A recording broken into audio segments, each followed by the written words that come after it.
অধ্যাদেশটা কি দিবে না বলছে? অধ্যাদেশটা নিয়েই আমাদেরকে টাল বাহানা চলমান রয়েছে। আমাদেরকে একদম এক্সাস্ট যেহেতু এটা এস্টাবলিশ হয়েছে, এটা ইউজিসির একটা প্রক্রিয়া। কালকে হচ্ছে মন্ত্রী পরিষদে হচ্ছে শেষ ক্যাবিনেট, শেষ বৈঠক, এর মধ্যে ক্যাবিনেট ভেঙে যাবে।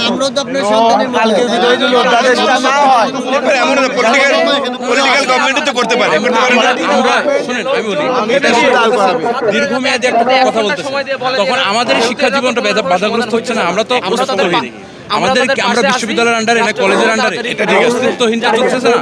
আপনি বলতেছেন পলিটিক্যাল গভর্নমেন্ট আছে, পলিটিক্যাল গভর্নমেন্ট তো পারে এটা। নির্বাচন যেহেতু একটা প্রজ্ঞাপন হয়েছে, নির্বাচনটা মানছে, 7 কলেজ সেন্ট্রাল ইউনিভার্সিটি তৈরি হয়েছে, এটাও তো একটা এটাও তোমাদের আন্দোলনের ফসল। এইটাও তো ইন্টারিম গভর্নমেন্ট, তারা আমাদেরকে প্রতিশ্রুতি দিয়েছে, তারা ওদের সাথে দিচ্ছে না কেন?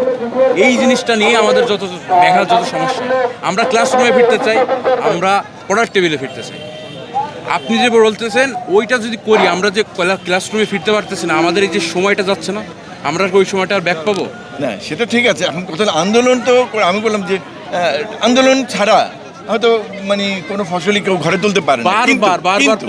বারবার প্রতিনিধিরা যাচ্ছে, কিন্তু ব্যাপারটা এমন হচ্ছে যে তোমরা যে আন্দোলন, তুমি করে বললাম অবশ্যই, তোমরা যে আন্দোলন করে যে এইখানে মানে মানুষ জনদুর্ভোগ বলতে যে হাজার হাজার মানুষ তোমাদেরকে ভালোর বলতে বদয়া দিচ্ছে, এই বদয়া নিয়ে যে কোন ফসল ঘরে তুলবা তোমরা?